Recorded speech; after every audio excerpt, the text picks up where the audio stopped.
much better. Yes. You've got your tube intact, and then it should be straightforward nailing from that point. Yes, sir. Another question, sir. The sleeve for the lag screw, how can you make sure it's pressed against the lateral cortex just by pressing with hand? By pressing with hands, when you're creating the portal for your lag screw, you need to bear in mind that you're using a knife and you're using your scissors in the direction of the lag screw. You can check the position by image intensifier to make sure you're against the lateral cortex, because if you're not against the lateral cortex, you will not get the measurement right for your nail. You will have a measurement which is too long or too short. In subtrochanteric fractures, you can push it. If you've got a defect in the lateral cortex, you might find that your guide and your sheath is in the fracture site, and you might measure incorrectly. So the right position is just straight outside the lateral cortex, and you need to check it with X-ray. Yes, sir. Another question: how far the long nail should reach? Very good question. I always aim for the superior border of the patella as my guide. I know some people use the long nail to go like 2/3 down the way of the femur. I think either you're using a short nail, which will end at 180 millimeters from the GT. That's the length of the nail. If you're using a long nail, I think you should go all the way down to around the superior border of the patella. Another question: do you use a direct distal screw 90-degree or switch method with 45-degree? I'm not really sure I understand this question. Can you repeat again? Do you use the direct method with 90-degree for the distal screws or the switch method for 45 degrees? You mean like drill at an angle to get your... I'd rather if you get... can I get a drill, please? Yes. So basically, with the bone in that position, and my C-arm is coming from the other side, okay, I lower my hand to check that I'm spot on the screw hole, and then that's okay. And then I lift my hand and make sure that both views show the same, and then I get my hand down 90 degrees in line with the X-ray tube and just go across, and that will give me a very square drill hole that will get the screw in smoothly, because using a bit of an angle to get yourself in and then getting the nail to correct you, yes, it can work. However, when you're putting the screw in, you will notice a lot of squeaking noises, and if you get the screw out, if the screw is not the right length, you pull it out, you will notice a lot of metal filings or even some of the threads being taken off. So I always like to X-ray a slight angle the other direction, and then before I put my drill in, I get it square in line with the X-ray C-arm and then go across. Yes. It's a very good question. Dr. Ayman, I saw some of the companies using, I think it's a very useful technique for freehand installation of the distal locking screws. They put something like light source inside the nail, and when it reaches the distal locking screws, you see through the holes light coming out, so you can make a drill on this light. You can follow it. Yes, right? I'm aware of. What's your opinion about this technique, sir? I'm aware of the technique, and we've used it in practice back home, but I seldom use something like that. It's just we're getting in another equipment and a light source fiber optic, and for me at the moment, it takes me 2 minutes to create 2 distal locking screws. It comes with the territory. I'm a hip fracture specialist, and I do, on average, a number of hip fixations a week. So I don't necessarily use it, but you know, me and my team here, we go through a big number. We get about 15 neck and femur fractures done here in an average week. Yes, sir. We have some more questions. one of our attendees asking where is the starting point in intertrochanteric fracture involving greater trochanter. Yes, again, we would always start with an entry point, which is, so can I have the drill, please? So my entry point, this is for a gamma nail. Every nail is different. There's some nails who use a more lateral entry point, but my entry point is the junction of the anterior third and posterior 2/3, roughly in that region. And that is my entry point. If there is comminution, yes, you can ignore the comminution because parts of the gluteus medius will still be attached there, so don't worry about that. But you have to choose and think where the entry point was and go for that. Yes, sir. Dr. Samah is asking a question. I think you have mentioned it, sir. Can we use chance pins in reduction tools? I think you have mentioned. You can use the chance pin as a joystick to reduce varus malalignment or flexion deformity. You know, as I said, you use the minimal intervention because we are talking about elderly patients with very poor soft tissue. The biggest, I mean, the main advantage of the nail over the DHS is that we don't open a big incision. So you want to limit the amount of intervention. You need to get this done with the least intervention possible. Yes, sir. The last question is from Dr. Gamal Qasem. How can you assess the screw entry in the neck to prevent penetration? To prevent penetration through the femoral head. Yeah. So I do that through the image intensifier. I stop short of 5 millimeters of the subcondylar bone. If the bone is really hard, I can use a tap. We've got a tap associated with the gamma nail, but normally the bone is soft, and I just stop short of 5 millimeters on the X-ray. Yes, sir. In terms of the guide pin, we've penetrated the femoral head on this occasion in the sawbone because we don't have access to an image intensifier. But on the true operating, we can just allow it to go just to the subcondylar bone, nothing further. Yes, sir. I think we have no more questions. Thank you so much, Dr. Ayman Suriel, for this very interesting online virtual workshop. For the first time you have did it.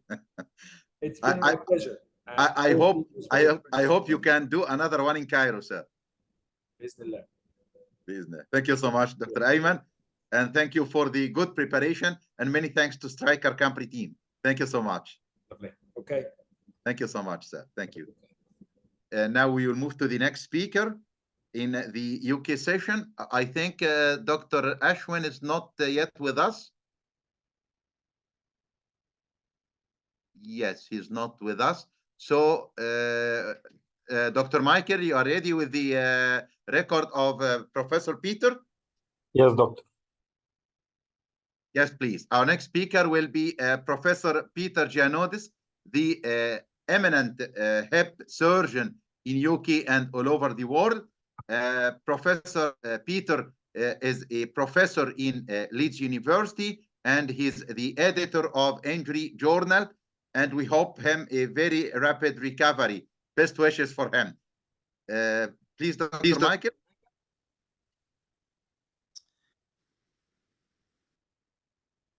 First of all, I would like to express my appreciation to Professor El-Ashab for the invitation to participate in this very interesting international hip webinar. I'm Peter Giannoudis. I work in Leeds, England. بيحضروا يا فندم. واحنا بيحضر عندنا من في ده من 30 ل في حد شغل يا فندم السبيشال مايكل.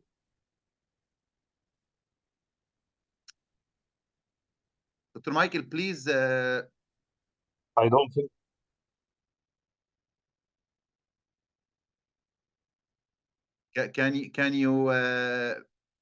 Can you play Professor Peter again? Yes, sure, doctor. Other 1 someone played another Someone video. have please make all our dear panelists mute, please. Sure.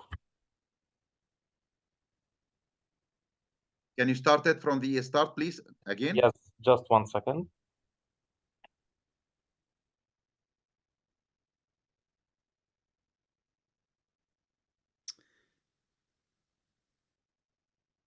First of all, I would like to express my appreciation to Professor El-Hashab for the invitation to participate in this very interesting international HIP webinar. I'm Peter Giannoudis. I work in Leeds, England, and it's my pleasure to contribute to this educational event.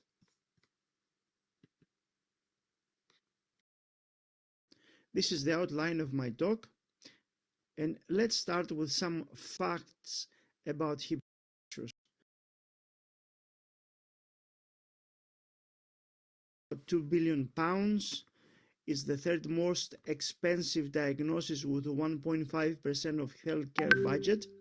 1 in 3 females older than 50 years of age are associated with this injury.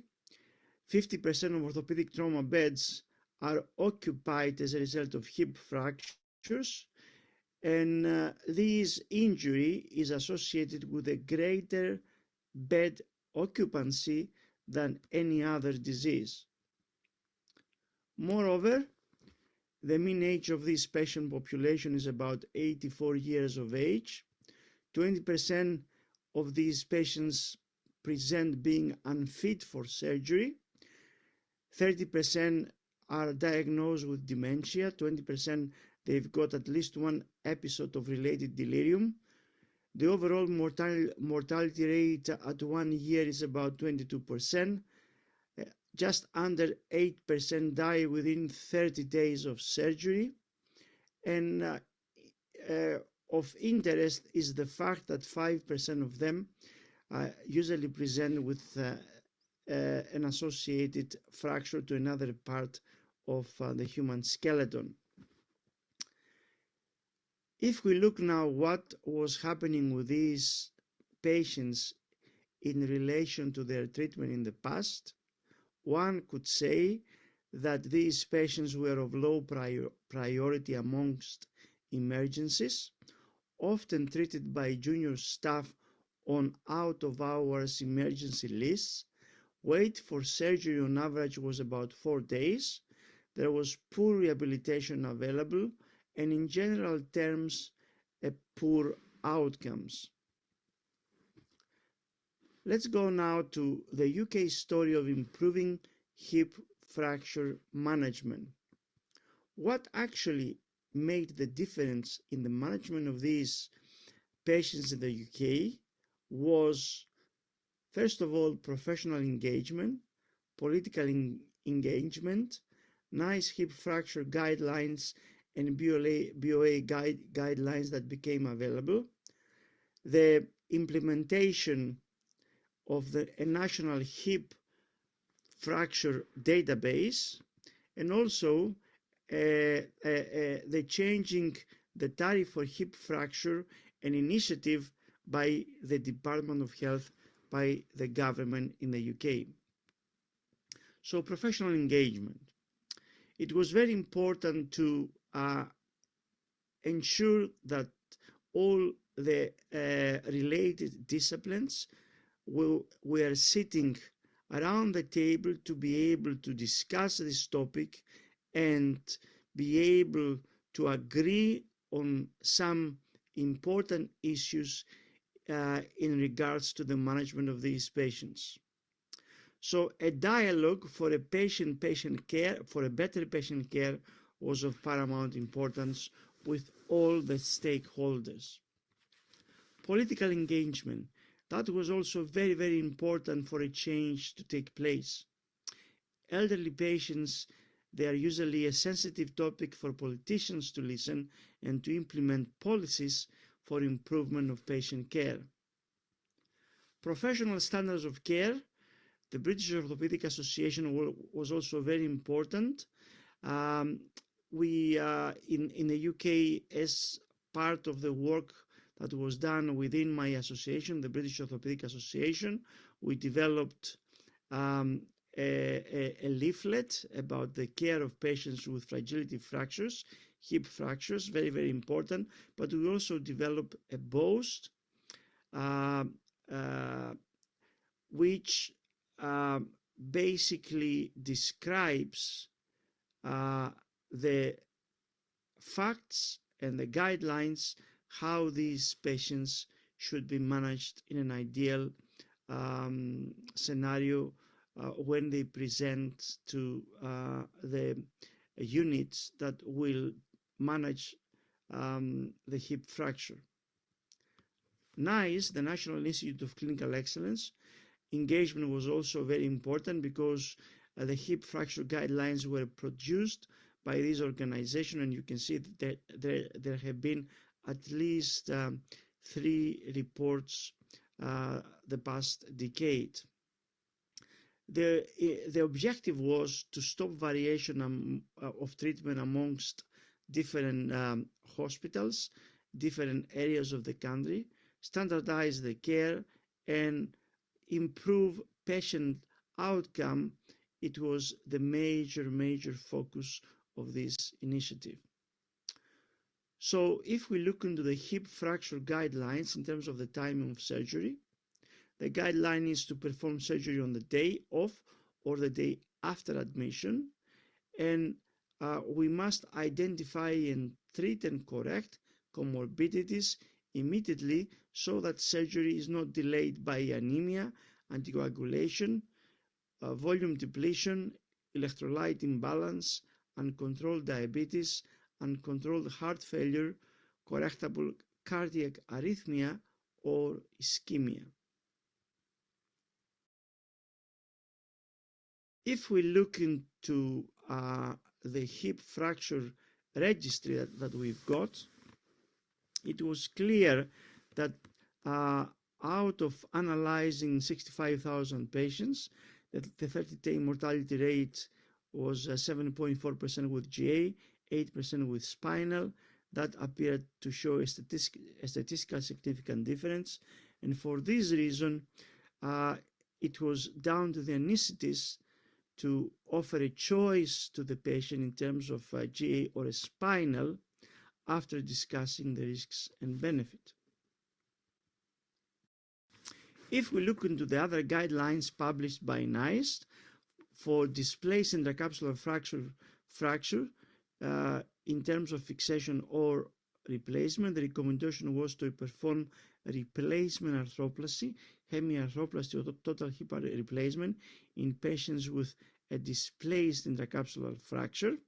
And in each kind of guideline that NICE provides, it also allows the clinician to evaluate the available evidence. And in the interest of time, I'm not going to go through the evidence for each recommendation. In terms of the recommendation of replacement, the guideline is to offer total hip replacement to patients with a displaced intracapsular fracture who were able to walk independently out of doors with no more than the use of a stick and are not cognitively impaired and are medically fit for anesthesia and for the procedure. NICE also provided guidelines in terms of whether we should use a cemented or an uncemented stem.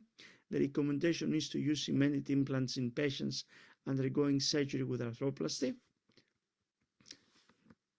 In terms of the recommendation to use an extramedullary or intramedullary implant to stabilize the fracture, the recommendation was to use extramedullary implants such as Leiden hip screw in preference to an intramedullary nail in patients with trochanteric fractures above and including the lesser trochanter AO classification types A1 and A2.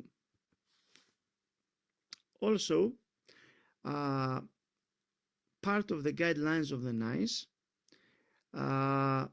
it was clearly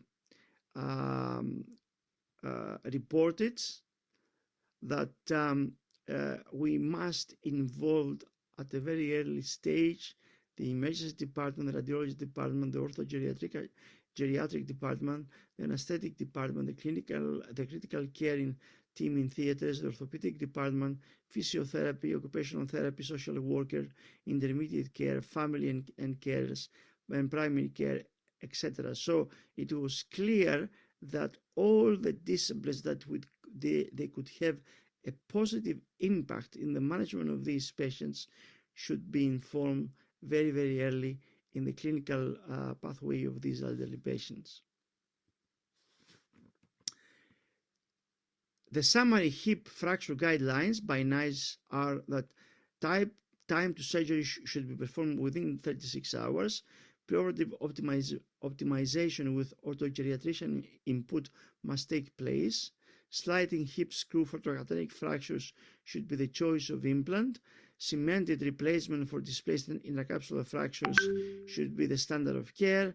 Early multidisciplinary rehabilitation is essential to improve outcomes, and also falls and bone health review must take place prior to the patient being discharged at home. Now, another important factor that had a positive impact in the change that took place in managing these patients was the UK National Hip Fracture Database. Started collecting data in 2007. Currently, 186 hospitals have been registered and they provide data input. And right now there are over 750,000 cases recorded in the hip fracture database. So this database is government funded, is independent, is prospective, it captures a common data set, is a real-time initiative. It captures population of patients 60 plus, and it provides the opportunity to do an epidemiological level 1 study in this patient cohort. This is how the database looks. The National Hip Fracture Database, it's easy accessible, and you can see the different domains that exist when one visits this web site and the information that one can collect. Another important factor that contributed positively into the care of the management of these patients was the change in the tariff for hip fractures. The government assigned a tariff, 6 key standards: admissions protocol, joint orthogeriatric care, surgery less than 36 hours, falls and rehabilitation assessment, mental test score, osteoporosis assessment, and treatment. And as you can see, if you are able to achieve within your unit all these requests, then the tariff from year 1 goes from £440 to £1,335. So in other words, if you tick these boxes, then the government gives you money back, because like that you should be able to send the patient back to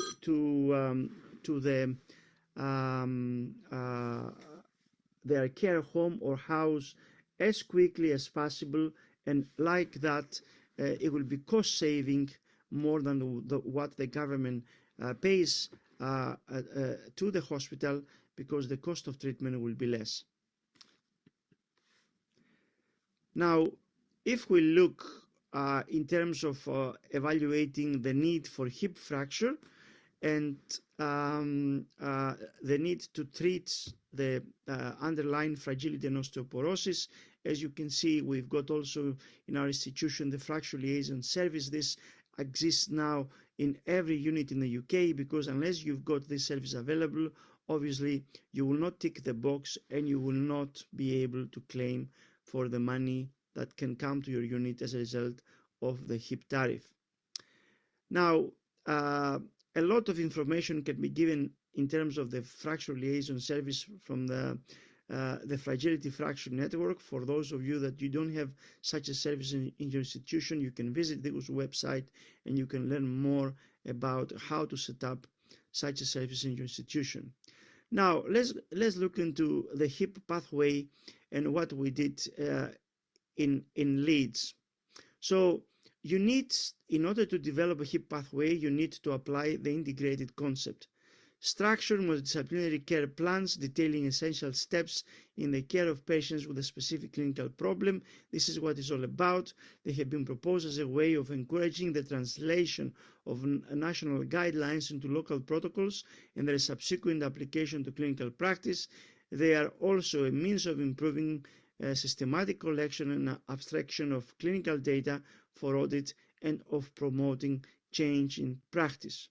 So you can see here an integrated care pathway for hip fracture that we use in my institution. It's a very detailed one in terms of all the pit stops and how in each pit stop from the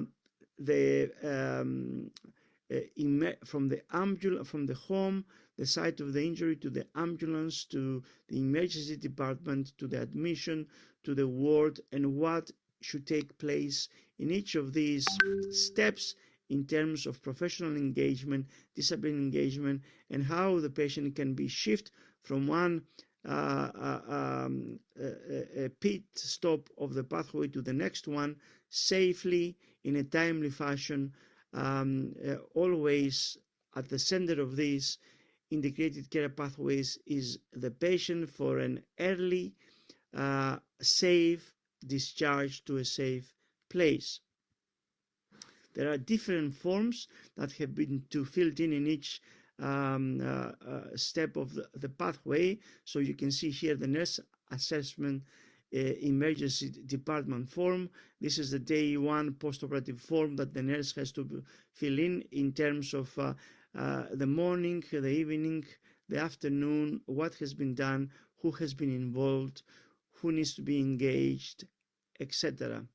This is the physiotherapy assessment.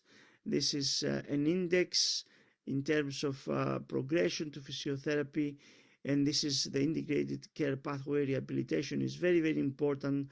How after surgery the patient can be mobilized safely and can be optimized in terms of his condition to have an early discharge home.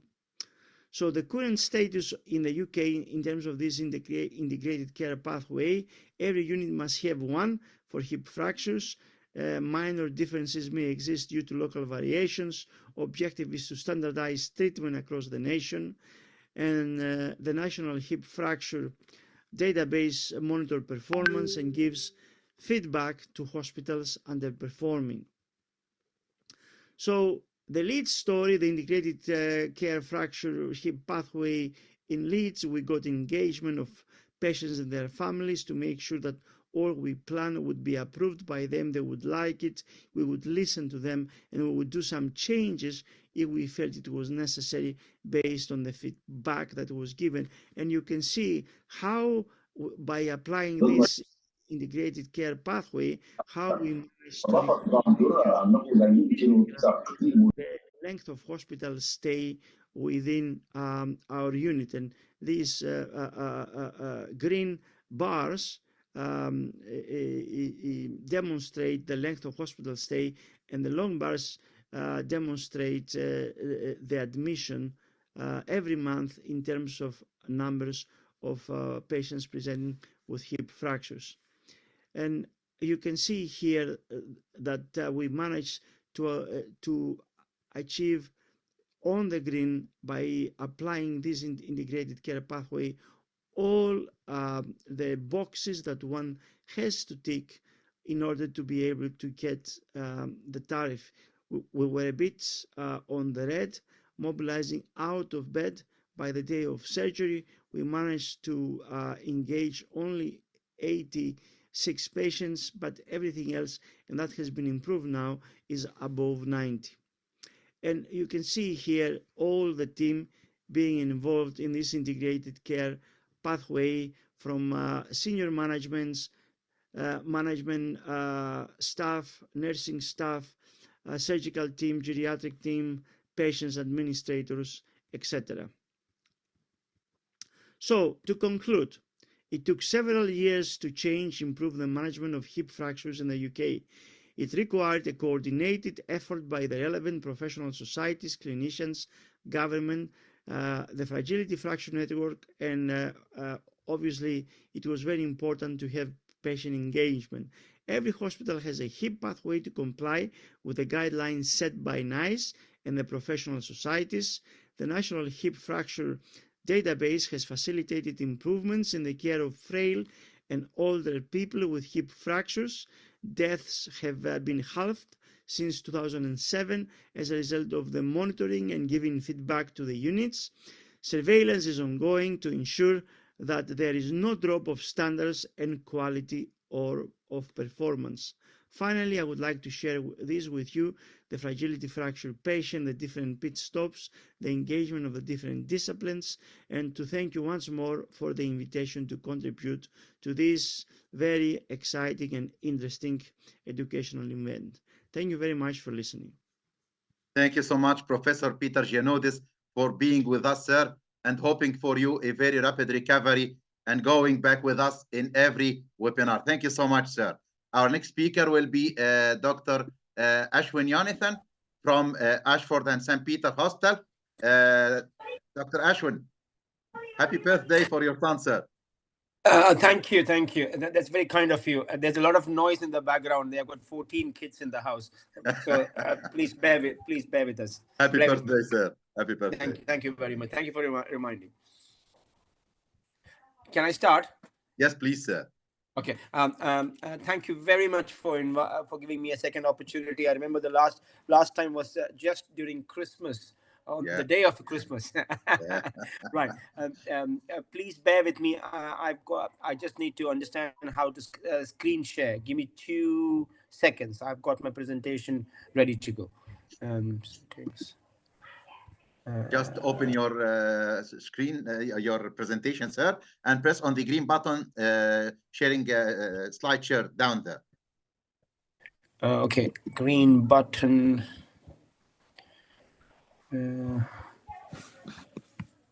Green button. Sorry, so I don't use Zoom. Green button. Open the presentation, sir, please, first. I have opened the presentation. Yes, the presentation. And then you will find a green icon down there, share screen. Green icon down there.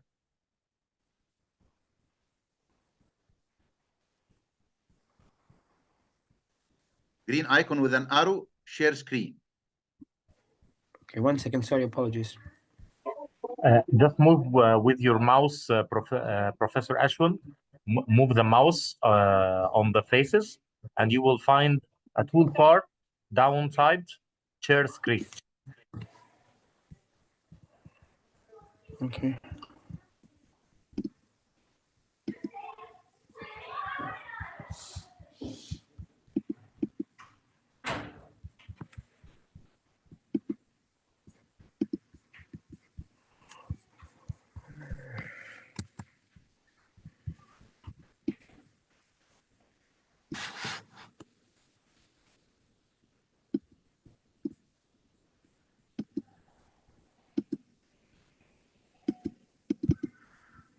So do I go to the setting buttons? You have the buttons down there, and you will find the many buttons, and one of them is green with an arrow inside it. It's share screen. You can see in it the Zoom. In the Zoom, you're talking about in the Zoom. Yeah. No is the answer. Okay, no problem. Can you send me your presentation, sir, and we will make it live from our side, and you can comment on it. Okay, I can send it to you. I'm so sorry about this. I can show you, Professor Ashwin. I will share my screen now and show you where is the button. Okay, fine. Please do that. I can. Okay. No,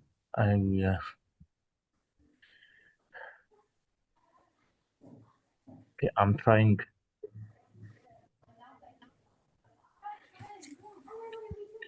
Okay. No, it didn't share the Zoom. So please send the presentation to me or Dr. Ashab, and we will share from our side. Can you send it to me? Yeah. Could you just put on your email address on the chat by any chance, please? Okay. Okay. Can the next speaker make his presentation as we prepare your presentation, sir?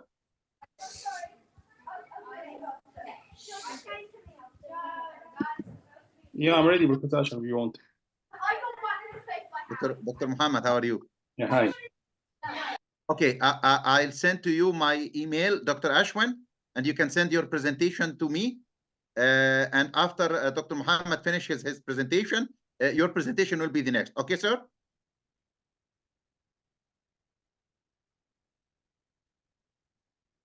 Dr. Ashwin?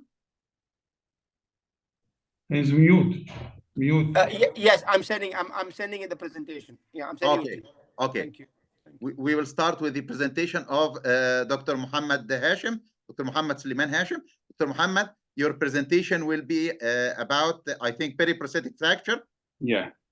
Okay. Dr. Muhammad is a consultant in Frimley Park Hospital. Please, sir.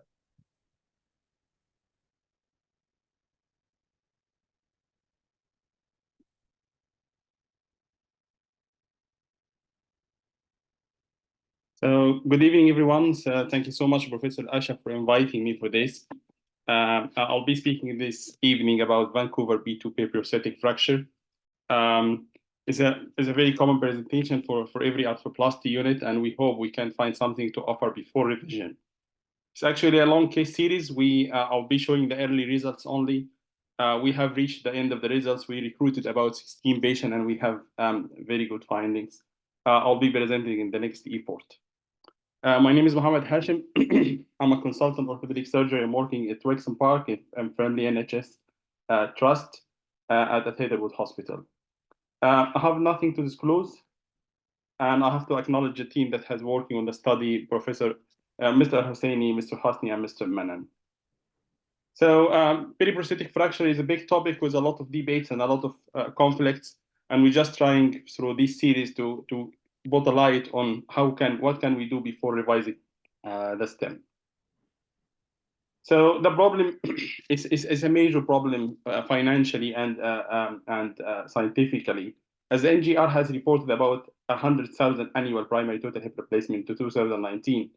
This number is elected to increase up to 130,000 THR cases by 2060, according to the British Hip Society. The median age at 2017 was about 69 years old, which has increased to 73. With increasing the age, is increasing the life expectancy of the prosthesis, and it puts this at risk of getting periprosthetic fracture. That's why it's becoming a challenging problem for the arthroplasty community. Cases revised for periprosthetic fracture has increased in the last 5 years from 18.3% compared to 12.4% in 5 years ago. And this puts a financial impact of treating such a femoral periprosthetic fracture about £23,000 for every patient. This was by Philips 2011, is 12 years ago or 13 years ago, which has definitely doubled this amount now. Brady et al. In 1990 has published his novel paper about the Vancouver classification, and Lind has accepted that the Vancouver B2 fractures is the most common type when you have a fracture around the stem with good bone cement and the stem become unstable. So the current debate is, how shall we treat Vancouver B2 periprosthetic hip fractures? Shall we revise, as Professor Martin in 2022? There's a systematic review by Khan et al. In BJJ 2017 on 22 studies showing that 343 B2 Vancouver fractures and B3 with a mean follow-up of 32 months to 74 months. And he has shown that significant proportion, particularly if B2 fracture, were treated without revising the stem. And this was associated by a higher rate of reoperation. Then the evidence start to develop more. So Justin has shown that open reduction utilizing an LCB system is a valid treatment option for Vancouver B2 fractures. The key of successful treatment in his hand was anatomical fracture reduction of the femoral shaft in order to ensure that the bone cement interface is maintained and there is no secondary migration of the prosthesis. Then Fleury in 2020 has shown that patient treated with open reduction internal fixation alone had shown a shorter surgical time, low intraoperative blood loss, less RBCs transfusion, and decreased mortality compared to stem revision. So restabilization seems to be possible irrespective of the stem or the fixation technique. Then this study has shown that revision didn't have better radiological results. Moreover, internal fixation is significantly less perioperative blood loss with shorter operative time, so has shown that open reduction internal fixation is a valid alternative to revision arthroplasty. Then Haider in GBGS 2021 has shown a meta-analysis to say that revision arthroplasty continue to be considered the gold standard. However, open reduction internal fixation has been associated with satisfactory results, and there is an ongoing discussion about the optimal surgical strategy to treat these fractures. In this very good paper in BJJ in 2021 has shown that bone cement interface was intact. If the bone cement interface is intact and the fracture is anatomically reduced, we can treat all Vancouver B fractures around external stem with open reduction internal fixation without revising the stem. He bought these two prerequisites to have a bone cement interface intact and to have the fracture anatomically reduced. And he has shown on the other side, the good side of it, that the fixation is associated with less blood transfusion and less revision surgery. And actually, in our series, we debating this a bit. So we treating even uncemented stems, periprosthetic fracture around uncemented stems with still open reduction internal fixation is not only the cemented one. So we receive between 10 to 15 cases of Vancouver B2 periprosthetic fracture a year. And based on the evidence, we started to fix this fracture if we have a solid construct and the cement mantle is intact without cement mantle fracture. We have, through the series, had to change that and start to try treating every fracture, even uncemented, and even if the cement mantle has a fracture, and it does seem to work, and we have very good results. So the options to use to open reduction internal fixation of a Vancouver B2 fracture, either on the left side, the NCB blade from Zimmer, which we started to use early before we started the study, and on the right side, the VA-LCB periprosthetic plate from Synthesis. And when we compare, we found that most of the poor results in the literature coming was from using the NCB from Zimmer plate, which it has a lot of screws, has a very rigid fixation, very short working length, and this end by failure of the fixation, especially most of these patients are frail, have a very poor bone quality, have a very prone to non-union and delayed union. But on the other side, the VA-LCB from Zimmer offer you different modes of fixation. So you can use cables on the blade or out of the blade. You can use locking and non-locking screws, and you can actually keep a long working length of the blade, avoid stress shielding on the bone, give the bone a better biological situation to heal. And this can be done by a MEBO technique, so fix proximally and fix distally and keep the other bone non-exposed, all subperiosteally, and give that very good chance to heal. So the early results I'm showing today is between May 2022 to October 2022. So over these 6 months, we have received 8 patients with Vancouver B2 periprosthetic hip fracture. Age of the patient range from 80 to 93 years old. 6 of them were females and 2 were males. 5 were total hip replacement. 2 of them were uncemented, 3 were cemented, and the 3 hemi arthroplasty we had were cemented hemis. Most of them have a very low-grade injury, so domestic falls at home. They have reasonable mobility before fall, and Vancouver B2 periprosthetic fracture in all the cases was variable degree of stem loosening or stem subsidence.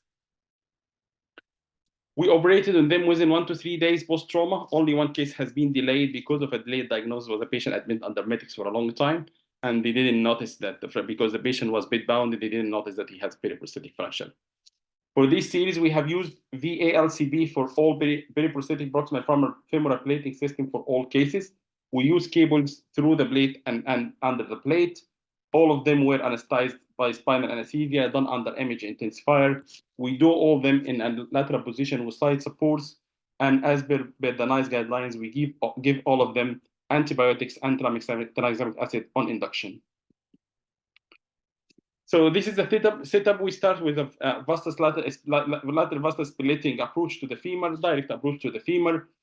We do a professional reduction and stabilization with cables before we put our plate, just to try to achieve a reduction for the semen mantle and cortical continuity.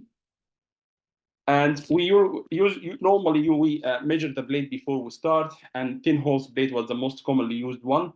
There is an option in this blade to have an hook blade if you have an GT fracture, but we don't normally routinely use an hook blade. We put more screws in the proximal fragment. We aim for 6 cortices on each side.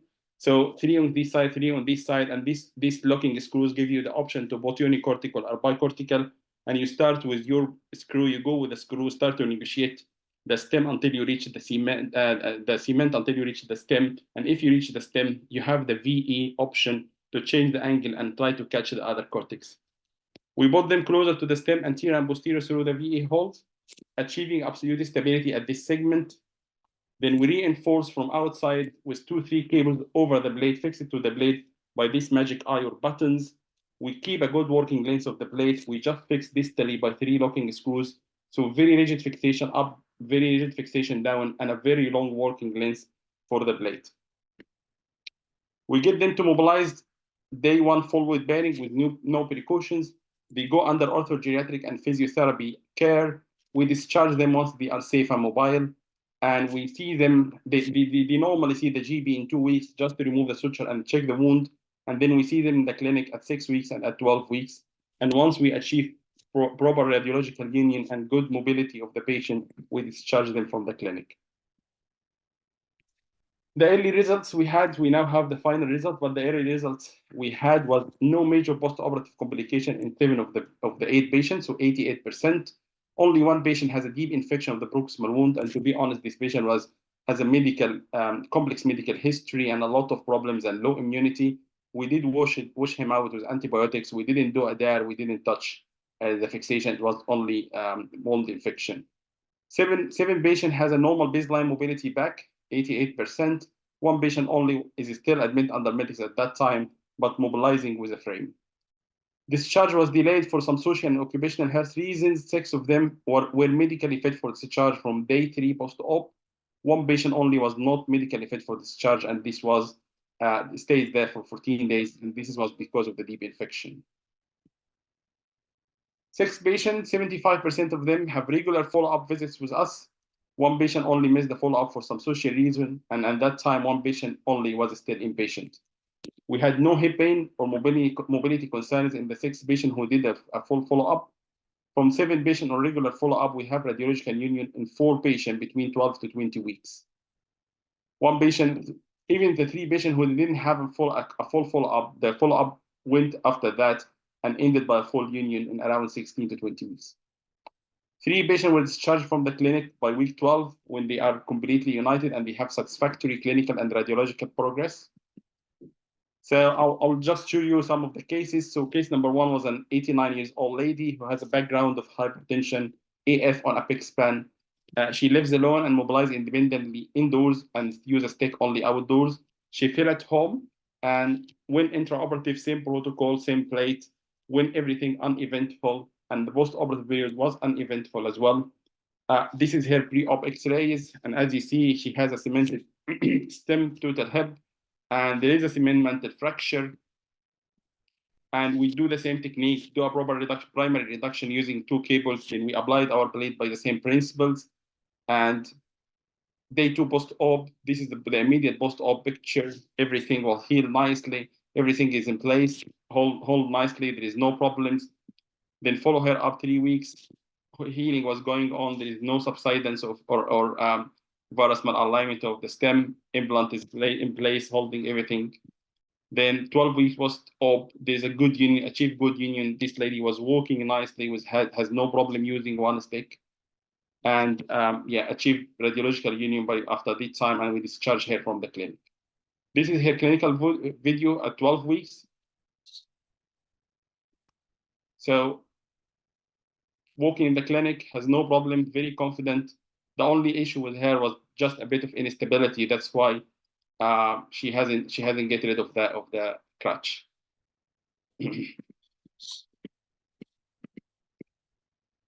Case 2 was an 80 years old lady with a background just arthritis, well and fit. Her hip has been replaced 5 years before. She lives with husband, mobilized independent indoors. She had a fall in the garden, and intraoperatively, post-operatively, there was no event. As you see, it's an accolade, and the people who use Stryker accolade stem know how much this stem is nicely fixed. It's uncemented stem with proximal coating, which has a very good grip proximally. And as you see, fracture is a comminuted fracture, loss of the medial calcar with a GT fracture.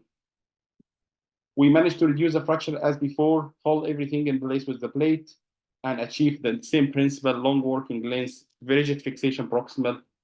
And this lady followed at 12 weeks with a very good union, doing well, mobilizing, has no problem or concerns. Case number 3 was an 83 years old gentleman, has a background of hypertension and type 2 diabetes, cancer prostate, lives in a care home, and mobilized with Zimmer frame indoors and outdoors. One of the patients who has a poor mobility. He fell at the care home, has an intraoperative and post-intraoperative uneventful period. Just post-operative, he has some delirium based on his background. So it's an cemented hemi, and as you see, it's a big fracture. The stem is loose, has sunk a bit if compared to the pre-fracture or pre-injury X-rays. Applied the same technique, so proximal fixation, VA plate, holding with cables, and reduced in place. 12 weeks post-op has a complete radiological healing, and the patient was mobilizing back to his normal baseline mobility. Case 4 is an 82 years old lady with a background of hypertension and type 2 diabetes. She lives with husband and mobilized independent indoors. She fell at home, has an uneventful intraoperative time, and post-operatively just a bit of oozy wound, which has controlled without intervention. Again, it's an accolade, stem, a bit unstable, loss of calcar support. And this is the intraoperative pictures for her. We achieved a good reduction, ensure that we achieved a proper stability of the stem, applied the plate with the same principles. And just, this is the only case we had a medial, very minimal varus collapse, which hasn't affected the final results. The lady was mobilizing well, and the radiological healing has achieved, even with mild varus collapse. And again, this especially the accolade, we expect this because it holds the whole fixation is approximate fixation. Then 6 weeks post-op and 20 weeks post-op achieved full fixation, full healing, I'm sorry, and fixation is maintained in place, achieved the same principle, and the lady is happy with the results. So the message is fixation of Vancouver P2 periprosthetic fracture around the hip with a stable construct. Even if you have a loose stem, even the semen mantle fracture, there is still a valid option with less cost, blood loss, less surgical risk, less operative time, and early rehabilitation. VA LCB synthesis plate offers a good fixation principles and results. Studies limited by the small sample and shorter follow-up. We have continued the study, and we have now 16 patients in the final results, and the final results are still promising, giving the same idea of the valid option of using the fixation in these type of fractures. More studies definitely is needed, and more constructed study on a larger sample patient is needed to confirm the results. Thank you so much.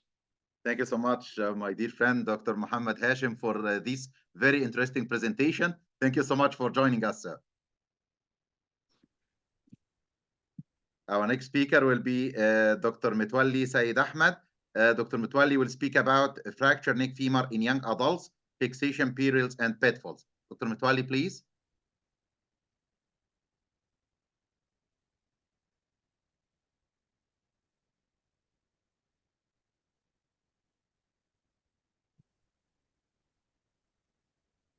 You hear me, Dr. Muhammad? Yes, I hear you, sir.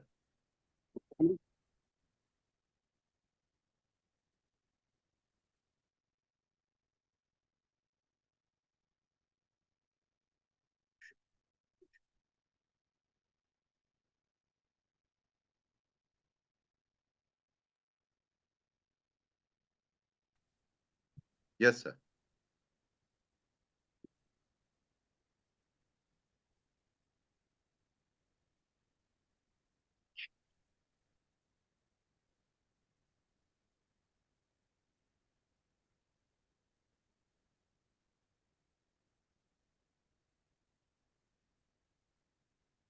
Yes, full screen, sir, please.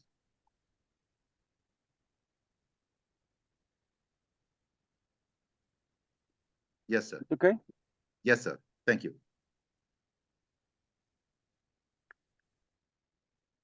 Thank you so much, Dr. Muhammad, for inviting me.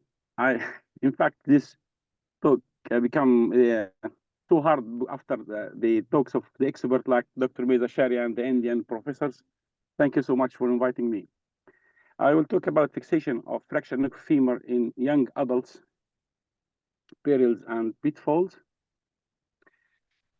There is the controversies in fixation of fractured neck femur are everywhere, like timing of fixation.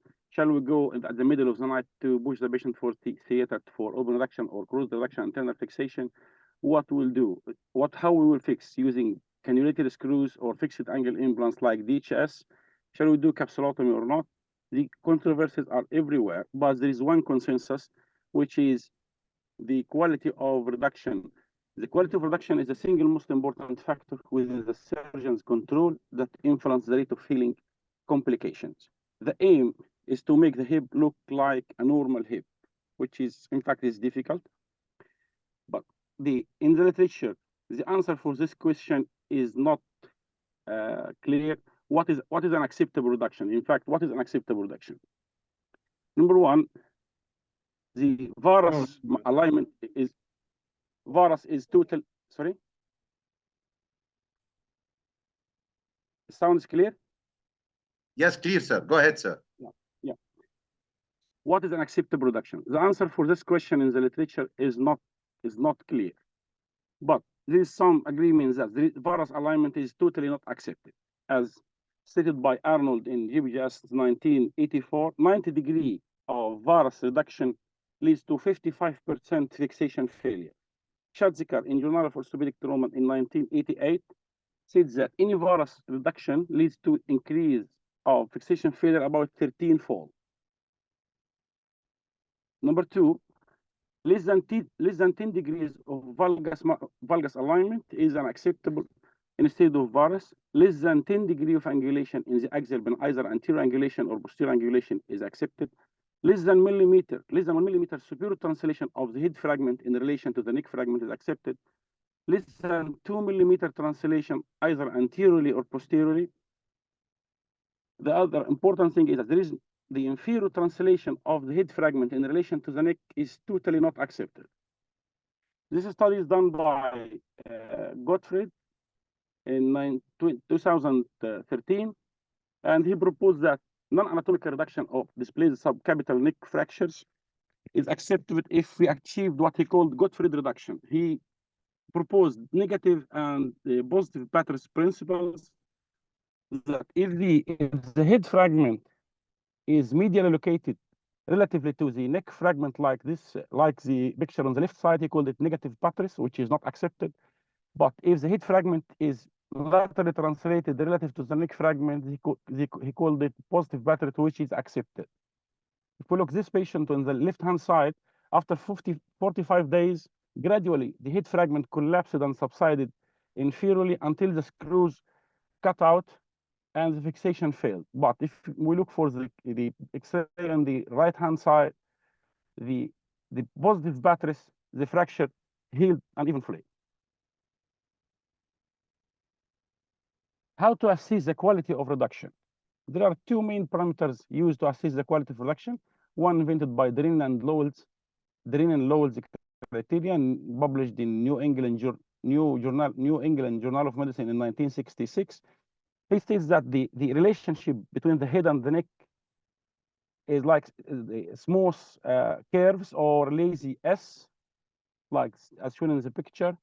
If it is acute angled, this means there is malalignment or malreduction. The other parameter is the Gardner alignment index.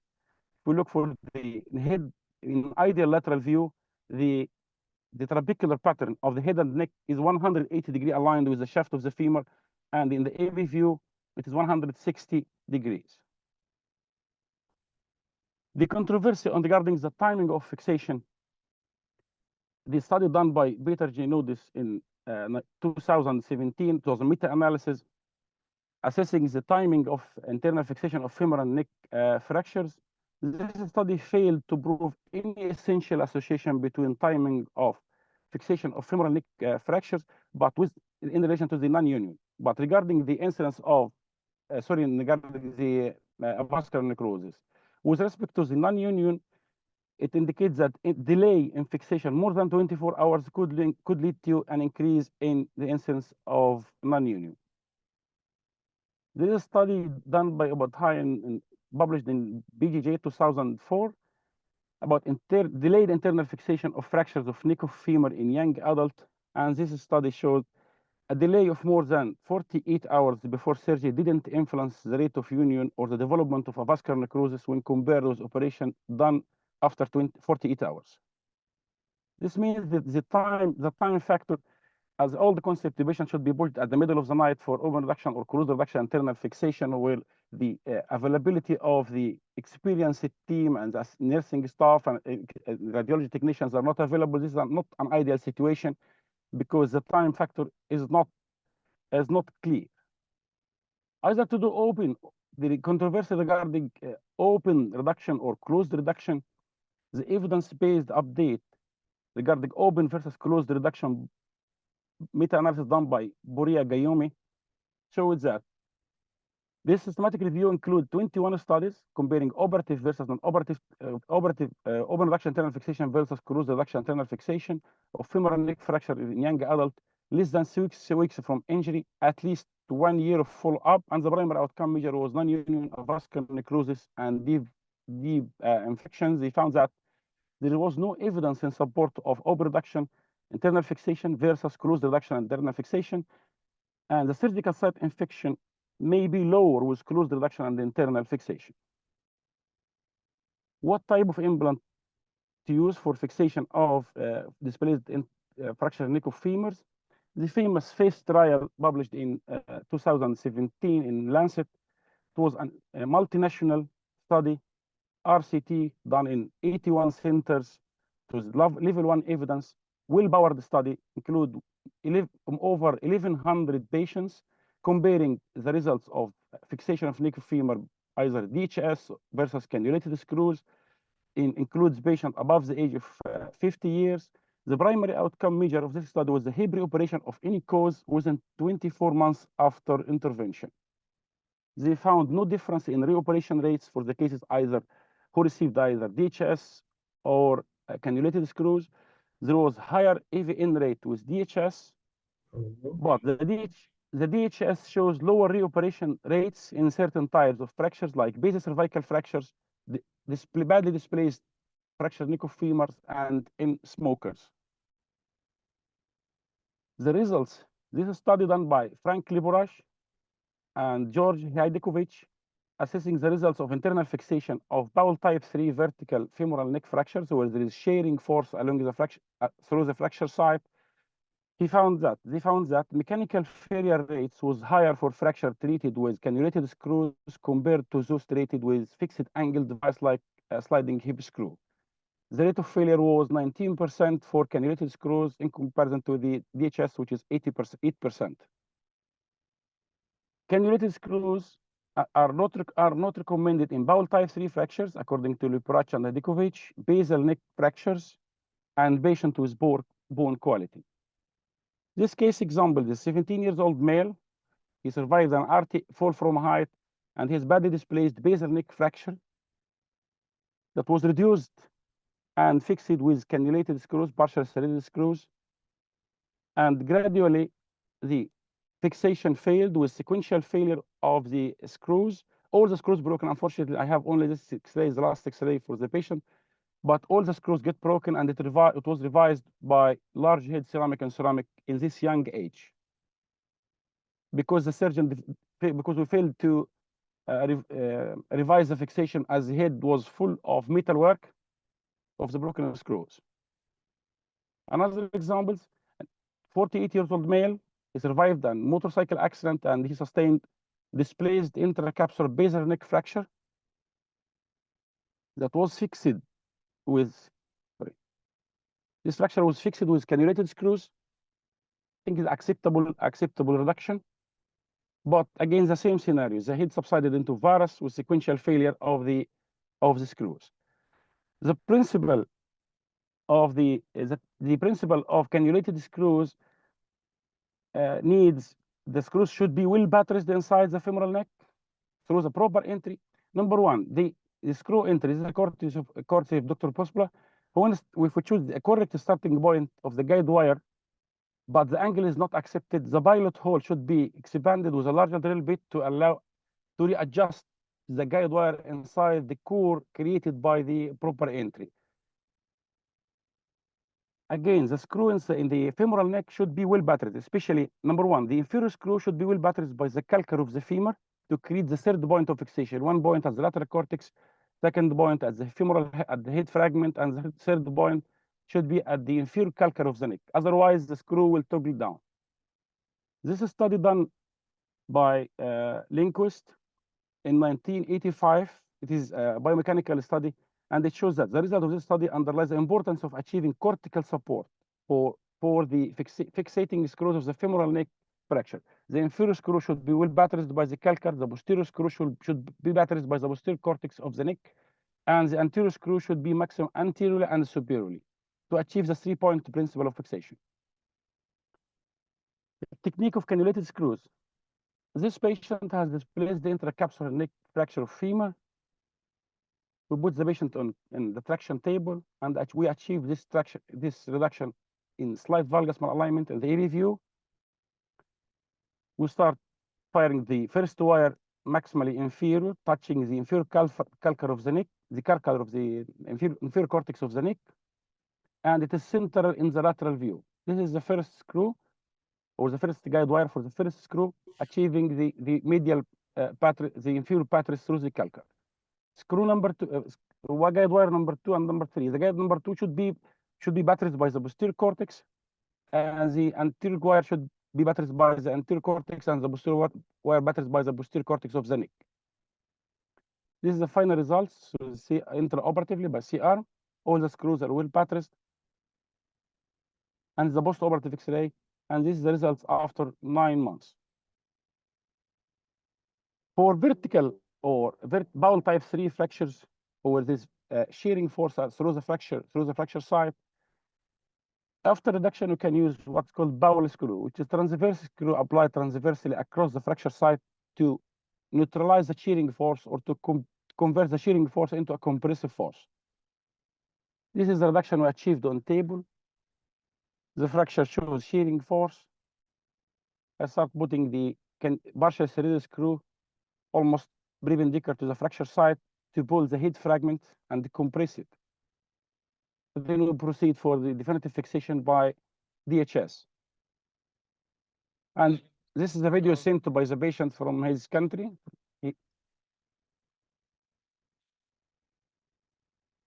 Another case, this is 48 years old male. He survived an RTA and he sustained displaced intracapsular fracture neck of femur. And this after reduction, we put the bowel screw across the fracture, and we fix it definitively by sliding hip screw. And this is the results. The fracture chip fully united. Another example of this badly displaced intracapsular fracture neck of femur in 22 years old male after an RTA. The decision here is very difficult, either to go for total hip replacement to this badly displaced fracture in this young age, which this scenario is not accepted, but the decision is difficult. We proceed for collision reduction and fix the fracture with DHS.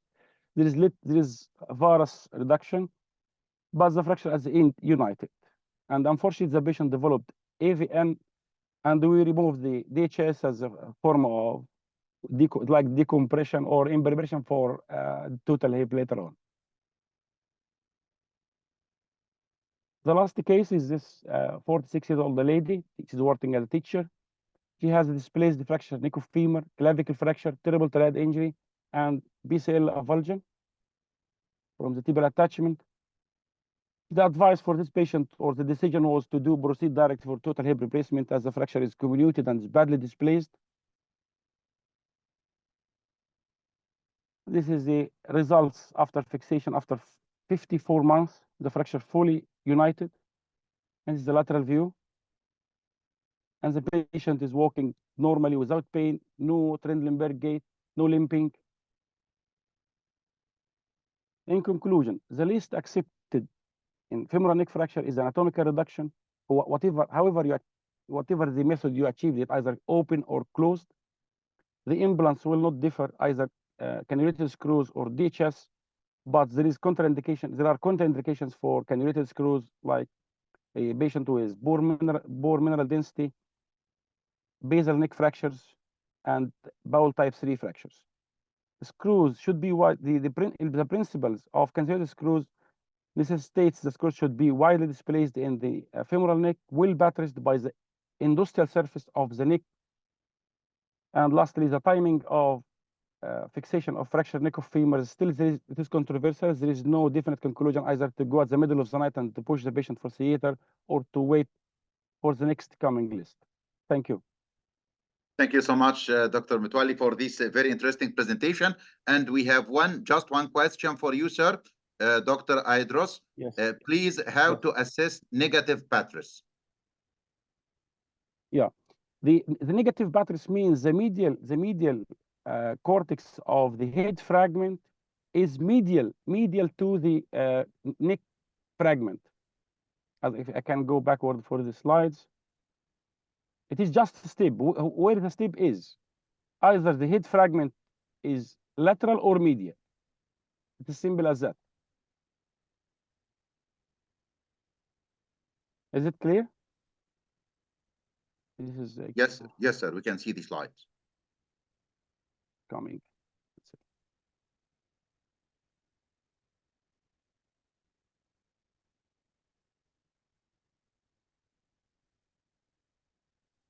I'm sorry about that. Yes. Yes. If you look for the X-ray on the left-hand side, the medial cortex of the head is medial to the neck fragment. I will use the pointer here. Yes. This is the immediate post X-ray. This is the head fragment here. There is a step. It is minimal. But if you look here, it is quite obvious. This is the negative buttress. Regarding the positive buttress, the head fragment is intramedullary. You can say the head fragment, the medial cortex of the head is intramedullary or lateral to the neck fragment, like this. This is called positive buttress. Yes. Yes, sir. Thank you, sir. Thank you. Thank you, sir, very much for your interesting presentation. And the last speaker in the UK session will be again Dr. Ashwin Yonathan. Dr. Ashwin, you are with us?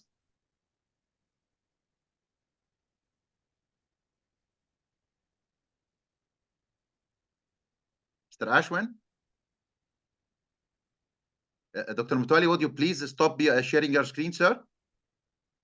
Yes, sure.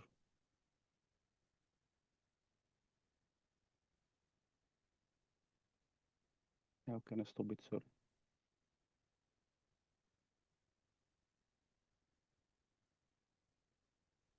It's already stopped, Dr. Mohammed. No, it's in front of us, sir. From where can I stop it? Sorry. Dr. Michael?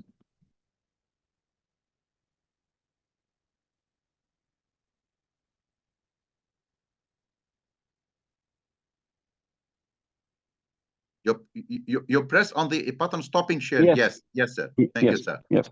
Dr. Ashwin, you are with us?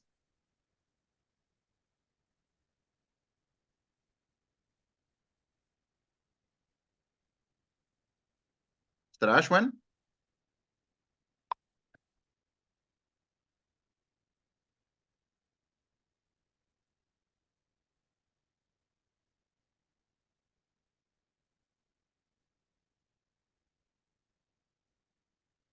Mr. Ashwin, you are with us, sir?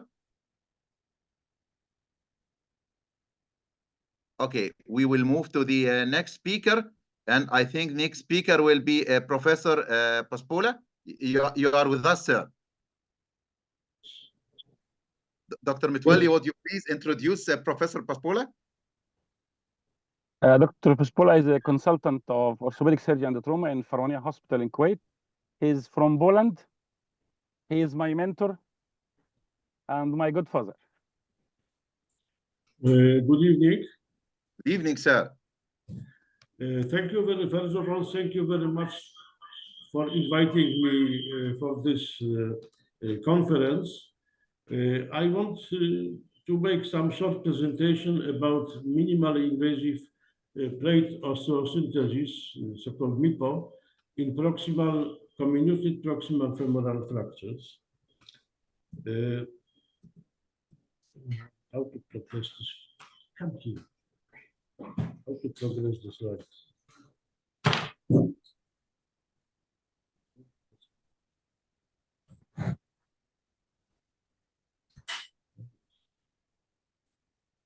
Yeah. So I have, sorry for this delay. I have no disclosures regarding this material. And we can say generally that fixation of fracture with restoration of anatomy and soft tissue preservation is the objective of all system of internal fixation. However, in comminuted diaphyseal fractures, and also especially in the subtrochanteric metaphyseal, this principle is difficult to implement, and anatomical reduction of fragments had been achieved at the expense of soft tissue violation, with resulting delayed union, non-union, failure of infection. And as we know, not all of the structures are suitable for nailing. And we can see that this comminuted fracture in the nail, you cannot provide sufficient stability to allow early weight bearing. The so-called biological osteosynthesis. Can you hear me? Yes, sir. Please, everybody's muted, please. Please, everybody's muted. Please, everybody's muted, my dear professors. Please, sir, everybody's muted. Please, sir. So can I continue? Please, sir, everybody's muted. My dear professors, please mute everybody. Okay. Yes, sir, you can continue, sir. So biological osteosynthesis was first proposed in Germany in early 1980s and became popular, addressing problem of comminuted diaphyseal fractures. And alignment of fragments without anatomical reduction and use of percutaneous plate became principle of biological fixation. My initial experience, including the MIPO in the comminuted diaphyseal fractures and humerus and tibia, was published previously. And in this presentation, I want to comment about result of treatment of comminuted proximal fracture using MIPO technique between 2009 and 2021 in our hospital, which is the big primary trauma center. The number of patients, 31, and mostly males, 96%, and one female patient. The age of the patient average 35 years. DCS was used in 24 cases, the proximal femoral hook plate in 7 cases. The mechanism of injury was mostly RTA, high energy trauma, in 29 cases, one gunshot injury, and simple fall in patient who was 68 years old. Time of union was average 5 to 6 months and follow up to 36 months. And I will proceed with case presentation. Case 1, it is the 29 years old male, a victim of road traffic accident, proximal femoral fracture. According to AO, this would be 31 A3 fracture. And the treatment was by minimally invasive plate osteosynthesis using DCS, long DCS. And this is the final result after 6 months. The second case is a gunshot injury with comminuted proximal femoral fracture. initially immobilized by external fixator and followed by minimally invasive plate osteosynthesis using the proximal femoral lock plate, using distractor and external fixator during the reduction. And initially after fixation, I maintained the external fixator anteriorly to increase the stability. Then fixator was removed, and this is the outcome after 3 years. And patient decided to remove the plate, which was done 3 years after the trauma. The third case is also RTA patient, proximal femoral fracture. I would say the 31A3 type, treated by long DCS. This is the incisions, 2 small incisions, and plate was done under the muscles. This is the result of fixation and final results. Another patient, young patient, 19 years old, also road traffic accident, comminuted proximal segmental fracture, proximal femoral segmental fracture. It is used with the same technique, and this is the result. As you see on the middle X-ray, that there is a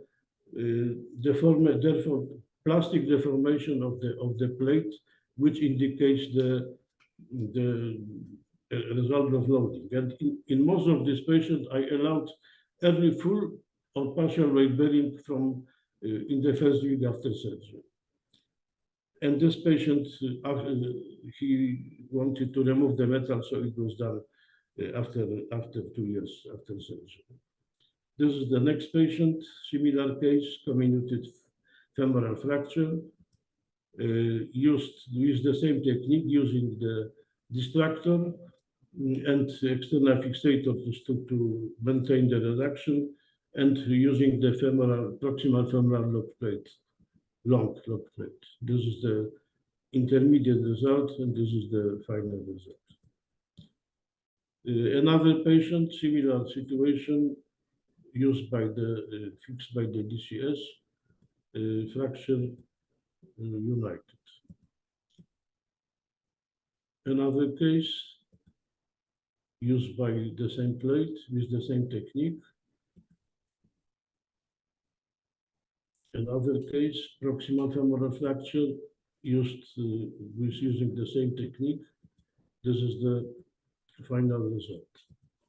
And the last case is the 68 years old female patient with multiple medical problems, including the pacemaker, very comminuted proximal femoral fractures.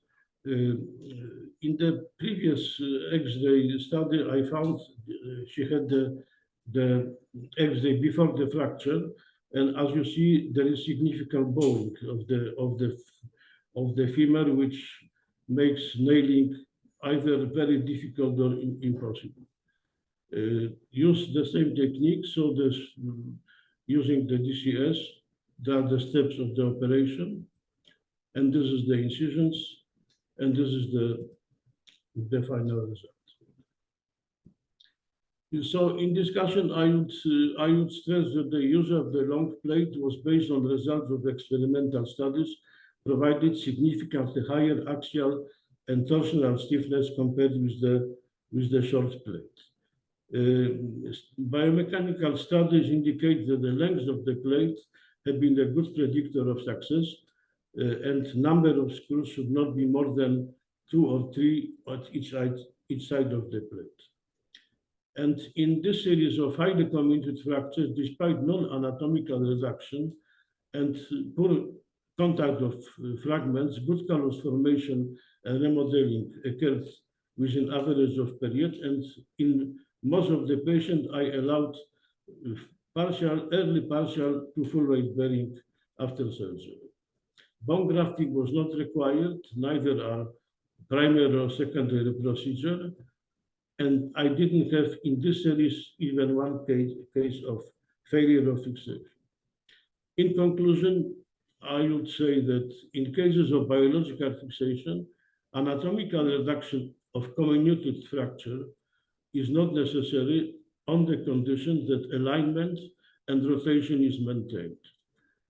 Fracture consolidation proceeds rapidly, and early partial to full weight bearing was allowed according to clinical circumstances.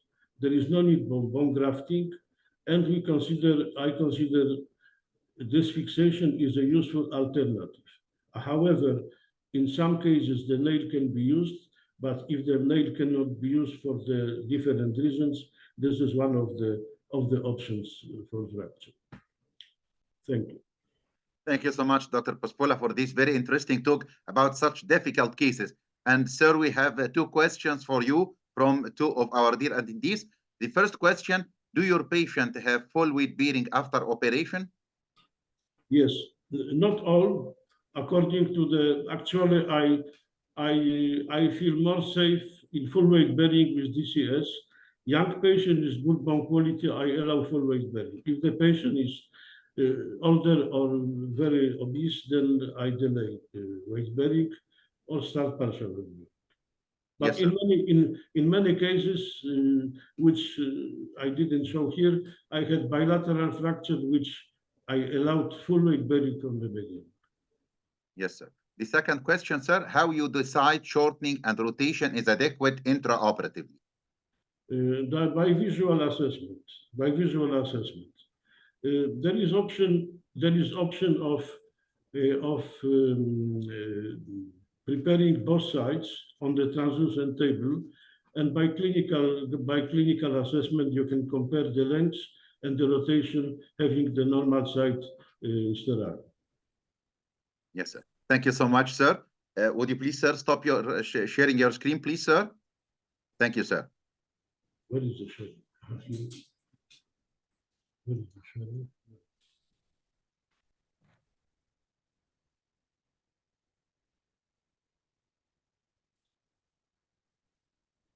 Mr. Ashwin is with us again. I hope your technical problem has been solved, Mr. Ashwin.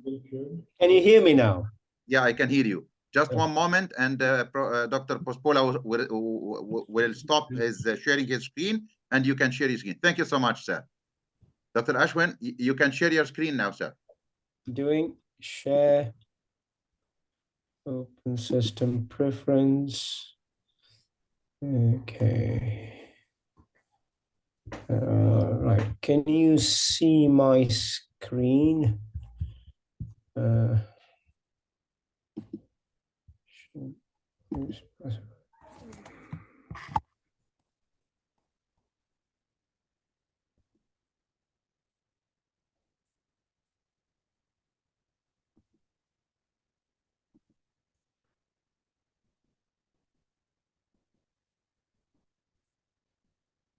Bear with me 1 second. I'm sharing.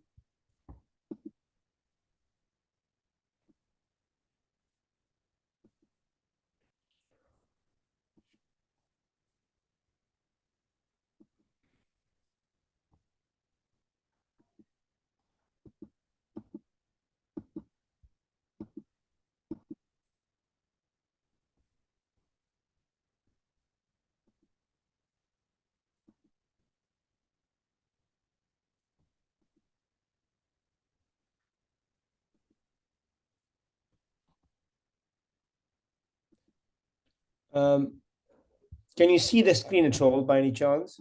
No, no, sir. It's not shared.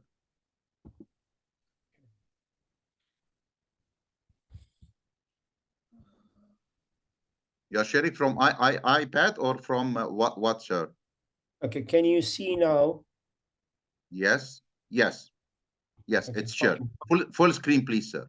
Okay, sorry. I'm so sorry. No, not a problem at all. Full screen, please, sir. Okay. Sorry.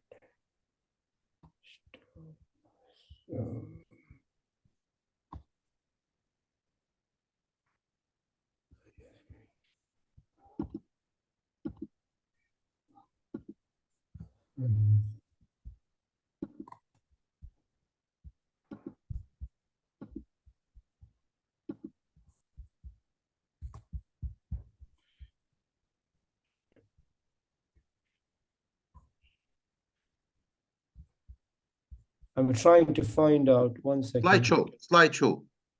A slideshow, okay. Participants, new share, annotation.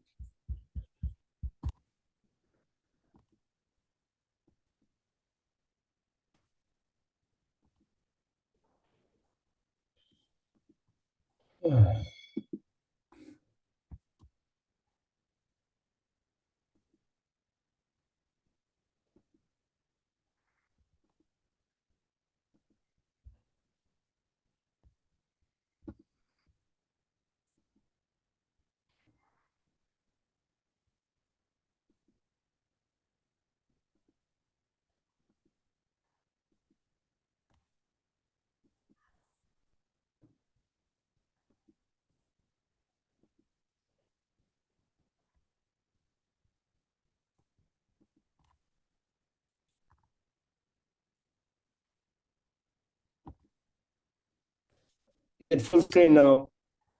Yes, sir. Okay, sorry, I'm so sorry.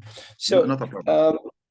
all right. So, I'm going to show us. Thank you indeed for inviting me, and sorry for this. So, I'm going to show you various X-rays and take you through my experience. Now, what I would like to let you know is that there is no one fixed rule. I started this process maybe 8-10 years ago, thinking that periprosthetic fracture, you should treat them in a fixed rule. Periprosthetic fracture is a beast of its own, and sometimes you have to use common sense. The most important success of the periprosthetic fracture is the patient is alive at the end. Sir, the slides are not moving, sir. The slides are not moving. Okay, so so this is the first patient I wanted to show. That this patient has got a Charnley hip done maybe 30 years ago, and he has a loose acetabular component, and he has now developed a periprosthetic fracture. Now, he's in his 80s. He is not the best fit guy on the earth, and he's an ASA3 patient. So you could discuss which is the best way to treat this patient. Now, what I have done is now that he's already on the list for loose acetabulum. So this is how it looks. And I put a dual mobility in, took the cup out, the cup was loose, and the argument, I'm presenting only controversial cases to have a conversation. I put the same stem back. Well, I did not put a long stem. I put a trochanteric plate and put a cement in cement revision, because if I had taken out the cement and put a long stem, that could have caused problems for the patient. This operation took about an hour and a half, and the patient is doing well. My point of this, showing this slide, is that one could argue that one should have put a long stem in and probably take the cement out. By the time if you've taken the cement out and put a distally fitting stem, probably it would have taken me 2.5 hours with a good amount of blood loss. The whole point of this presentation is to appreciate that the patients should be alive at the end and mobile. The second patient, which is an interesting case, is a neck of femur fracture, had a nail put in. I don't think one could criticize that nail. And he was doing well. Sick about 3 months down the line. It was a 13 millimeter ream nail was used. He came in with a fracture. Now one could argue that, you see this, you should go back and nail it. But he had a big enough nail to go in. It was not infected. So why did he have this fracture? So we discussed this in the MDT, and he lives on his own, his mobility has deteriorated very much after surgery. So whatever operation I offer him, I need to make sure that he is fit to look after himself at home. So I went in and put a hemiarthroplasty for him. Now, one could argue that is a bit of a controversial to directly go and sacrifice his head. but he's in his 70, he's 75, and his head is already pepper potted. So giving him a Hemi was an easy and a fast way of getting him to mobile, and he was up and about, and he was mobilizing the next day.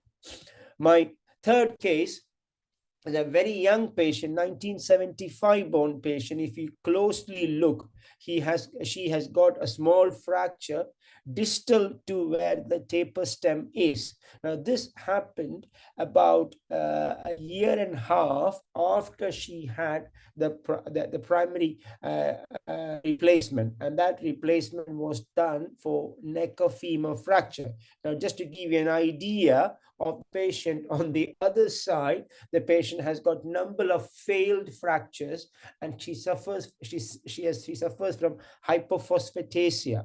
Now, what I did was put a MEPO technique plate on, and which allowed her to mobilize. Now, if you look very closely, I've put some unicortical screws, and I've reviewed her nearly 6 months down the line, and she is doing well. So I've shown you 3 different patterns of fractures and how they were fixed based on what the patient factors were.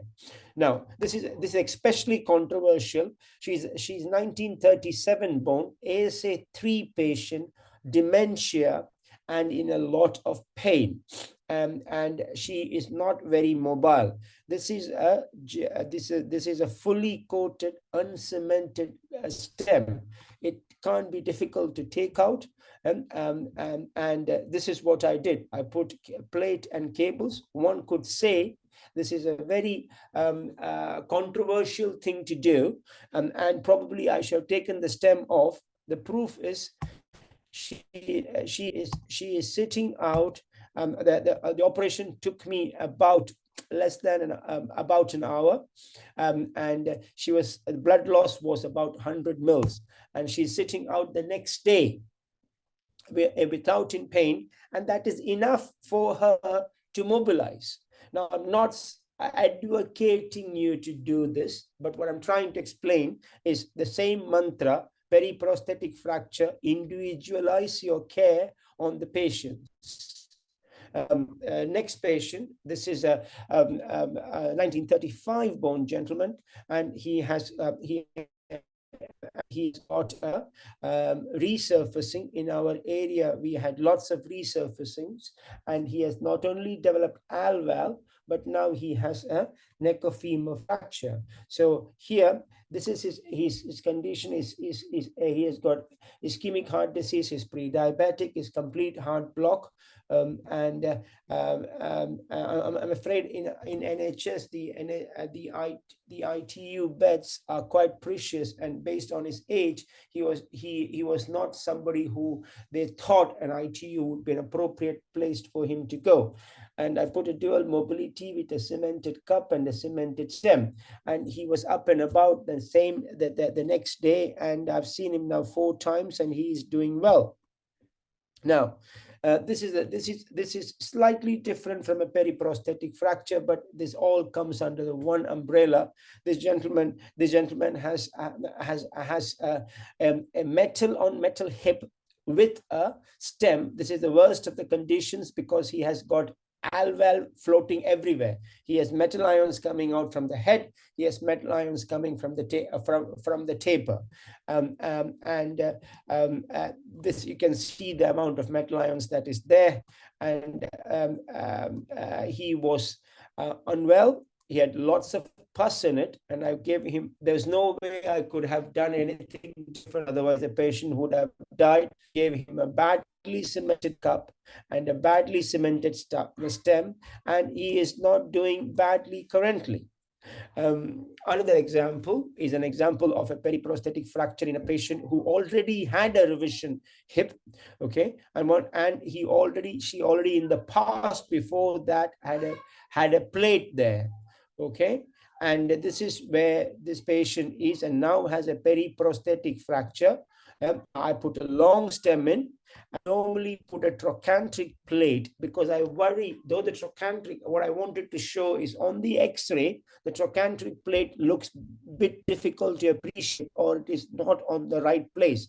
But the point is, the trochanteric plate is just to make sure the abductors are kept well, that it's not dislocated. Okay, and this is her walking 6 weeks post-op independently. You note the hip which was done and which is on the right side, and she is swinging on the left side because she has got some problems there. Okay, now similar approach. A periprosthetic fracture, Vancouver B with bone loss. I gave her a hip, but look at the trochanter. I want you to watch. I did not put a plate on, and the trochanter is slightly off piece here. Okay, so you got to remember that if you do a periprosthetic fracture, you have to be absolutely certain that you mobilize the patient, and the end result is not the X-ray, but the end result is patient is alive and is pain-free. Similar fracture in an uncemented stem. Okay, I put a long stem in, and I put a trochanteric plate, which, if you look very carefully, I was looking at an alignment why the patient was in pain, and the trochanteric plate kept the GT from flying off. Now, this is my, I've got a series of patients, but I think this patient is important, which I remember. So this gentleman during the COVID did not want to come on time, and he came with a fractured base metal piece. And on operating, this is what I found. You can see the soft tissue damage that has happened for this patient. Okay, and I put a hinged knee replacement for him. Similar, this is another patient who has come with almost about to break the metal piece, and look at the soft tissue damage that has caused around, and the tibia that is causing there. And we went, and this is how you can see intraoperatively the amount of loss. And he has got and he's walking. This is him walking, maybe 6 weeks down the line. Okay, and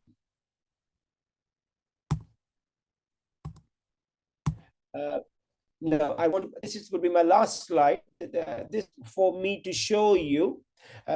This was done maybe 10-15 years ago from my predecessor, not by my team. So this is the fracture. You can see this was fixed. Okay, now the thought process has not gone into the fixation process. I'm not saying this is a bad thing to do, but the thought process has not gone into the fixation process. It's a quite a rigid fixation. The fracture fails. Okay, or the proximal bit comes off. Okay, the patient gets an infection. The plate is taken off. Okay, in 2014, and then the patient has to finally go and have a very big surgery. Okay, now this is a very similar case. That would be my end of presentation. Thank you indeed for letting me show my cases. Any questions, I'll be delighted to answer. Thank you so much, Mr. Ashwin. Would you please stop sharing your screen, sir? Thank you so much, sir. Done. I think we have no more questions, and we are short of time, so we have to move to the next speaker. The next speaker will be Dr. Ibrahim Syed Kamar from Sligo University, Ireland. Professor Ibrahim, you are with us. مع حضرتك يا فندم. السلام عليكم. تفضل يا فندم. السلام ورحمة الله وبركاته. Thank you, Professor Asha, for this invitation. I'm Thank you so honored much, to sir. be with you Thank every you for time. joining us, sir. So we'll make it fast because of the time thing. So today we'll talk about a very common thing, is the cephalomedullary nail, which we doing it every day, nearly every day. So today our talk about how to plan not to fail. So our objectives today is why we are using cephalomedullary nail, what are the common causes of implant failure, and how to avoid failure in such cases. I wrote one example. This is introduction about the cephalomedullary nail. We know the proximal femoral fracture, the peritrochanteric fracture, is a common thing, and usually most of patients is in aging population more than above age of 75, is expected to reach about up to 7 million cases by 2050.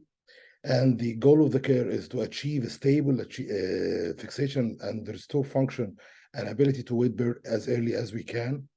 And the cephalomedullary nail have become a common implant used to treat various types of proximal femoral fracture. So we usually indicate it in extracapsular proximal femoral fracture, and this is the AO classification. I think it's mentioned by my colleagues before. So why we are using cephalomedullary nail? So no clear advantage over traditional extramedullary devices like the sliding hip screw DHS, except in certain circumstances, like the NICE guidelines. The intramedullary device has better outcome in the subtrochanteric fracture pattern, which is also agreed by the AOS guidelines. But also there is an amazing study done in China in 2023 in Shanghai in People's Hospital, with sharing with the engineering department in Shanghai, talking about also the make a module using the computer aided design, the CAD program, and finite elements, and they analyzed the lateral wall thickness, and they found the cephalomedullary nail is more stable in the cases with lower thickness of the lateral wall to lack of the buttress of the DHS or sliding hip screw. So this is one of our cases. This lady, she was 88 years old. She had an intertrochanteric fracture, which is treated with proximal femoral nail. I think our mistake at that stage was the tip apex distance. That's why the patient came in 3 months with pain. And when we had X-ray, it showed the cutout of the blade.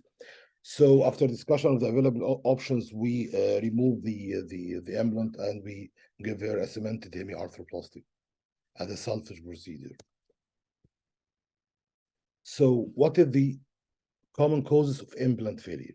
So the preoperative, we need to focus on the patient and fracture factors, like in the case of pathological fractures and the like bisphosphonate, atypical type of fractures, or malignancy in metastatic cases, or unstable fracture pattern like subtrochanteric or reverse obliquity fractures. So this is one of the putting a lot of mechanical load on the implant. And also the intraoperative failure, implant failure factors, which is depending on our technique. Like sometimes we do a direct damage to the aperture of the cephalomedullary nail for the leg screw aperture, and this is during the handling of the nail, or also putting the sleeve.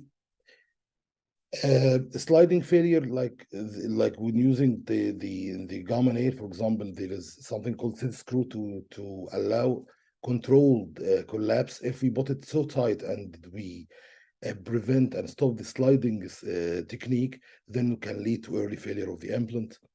And also the reduction. The varus position of the femoral neck is one of the cause of failure, and also malreduction, large osseous gaps, especially in the reverse oblique fractures. And also we talk about the tip apex distance, which is a very important thing to avoid the cutout.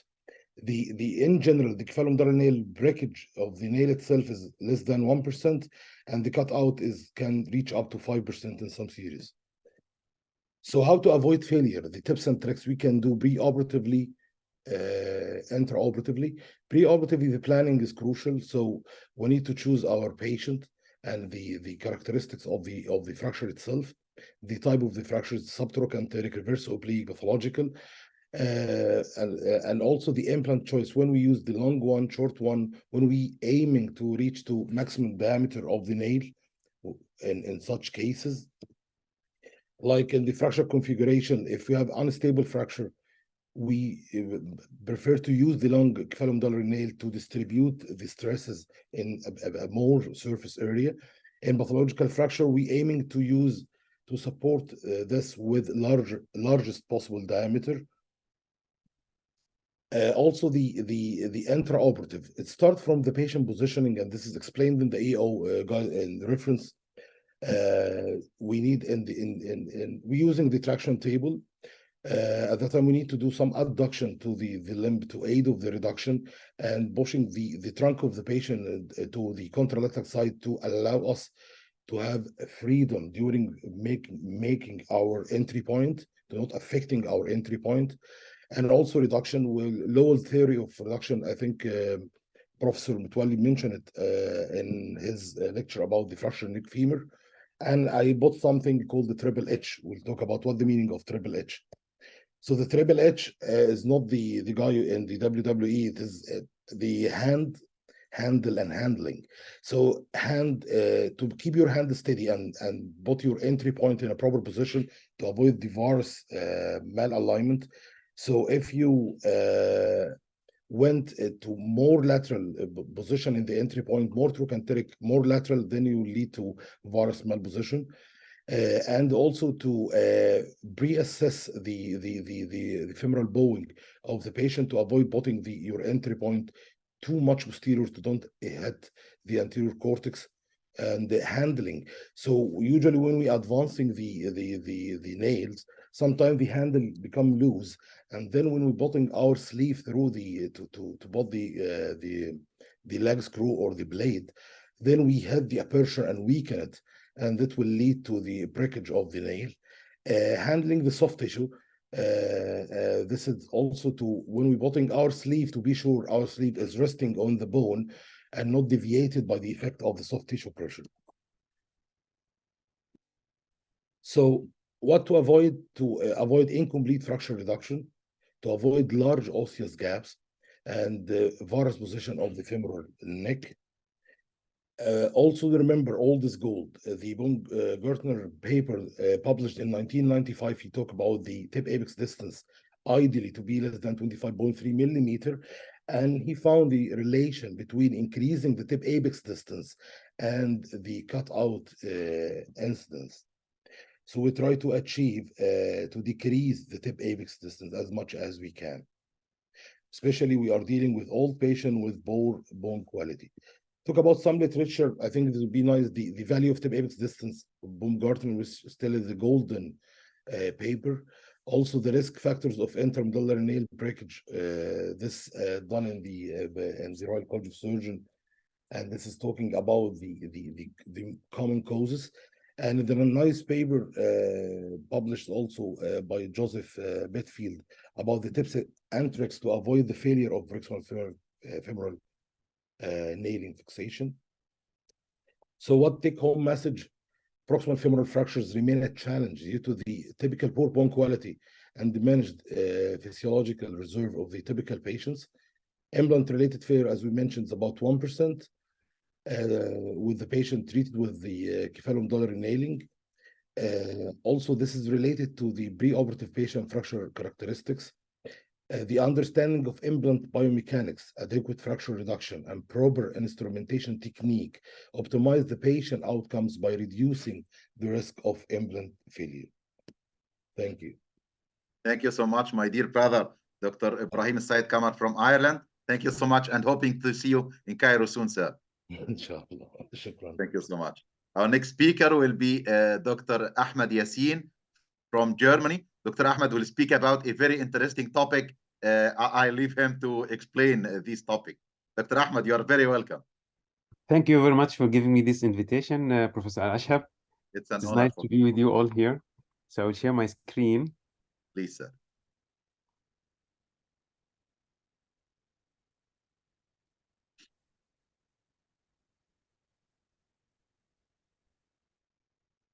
Could you see my screen?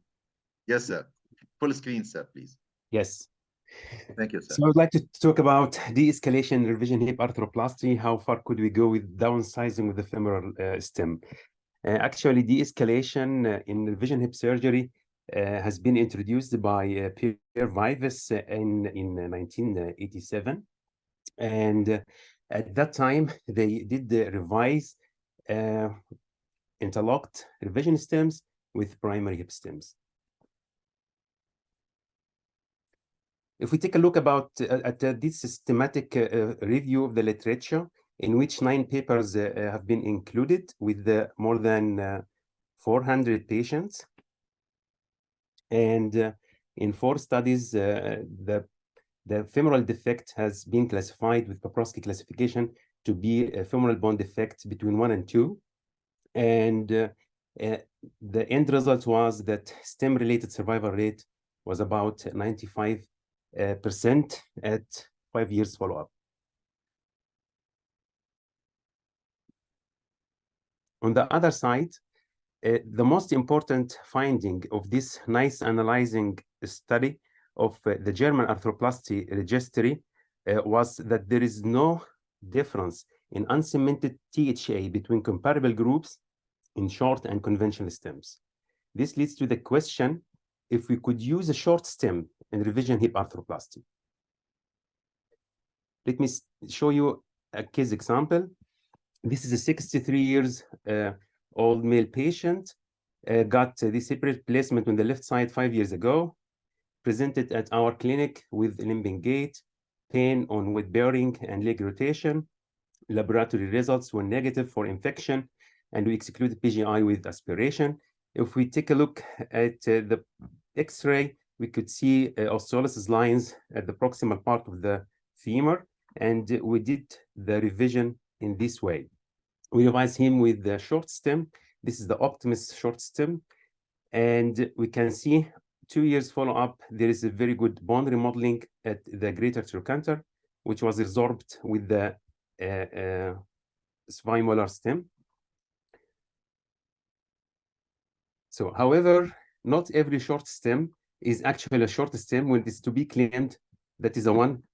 And we can see at this study, this is a comparable study with of all short stems regarding the biomechanical restoration of hip joint. And what came out was the calcar-guided, partially preserving femoral neck short stem is the best short stem with regards better restoration of joint biomechanics, high primary stability, because of the concept of fit and fill and optimal bone loading, so you don't see any stress shielding with these stems. We'll show you another case example. We have here a 64 years old female patient has got this hip replacement on the right side 1 year ago, presented with limping gait, pain on weight bearing, gluteal pain. Labs were normal, PGI excluded. Radiological finds, we can see that the stem is inverus. She has also increased offset on the right side. We suspected that the cup is loose, and we revised it in this way. We did put a cementless cup and revised the stem with a short stem. As you can see here, we shouldn't take all the cement out of the canal. And 2 years post-operative, she is doing very well, and the stem is stable, no subsidence or loosening. So what could we find in the literature regarding this? This is a very nice study with the case series of 6 cases.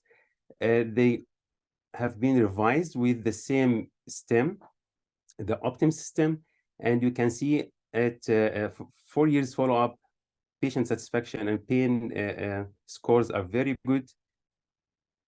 Another study which came out last year from Professor Stoffel in Basel, they included 31 patients, 26 patients have been follow-up for 1 year at least, and the stem was the same stem, the Optimus stem.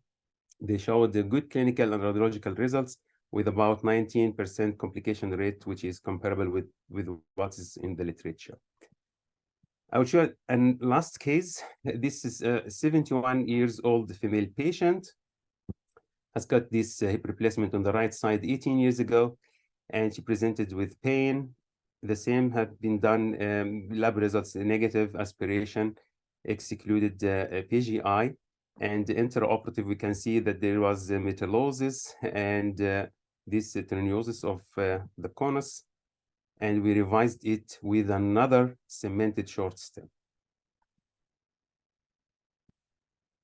In conclusion, we can say that the pros of revision surgery with short stem, it gives us the possibility to do minimal surgical trauma bone preserving surgery, lesser operative time and lesser blood loss. On the other side, the cons are It is an off-label use, so you have to get a detailed patient consent, and there is no strong evidence regarding this.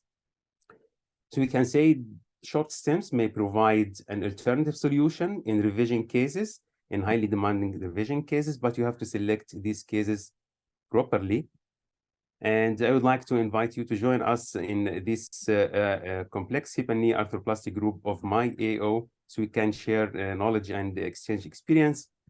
Thank you very much. Thank you so much, Dr. Ahmed, for this very interesting presentation.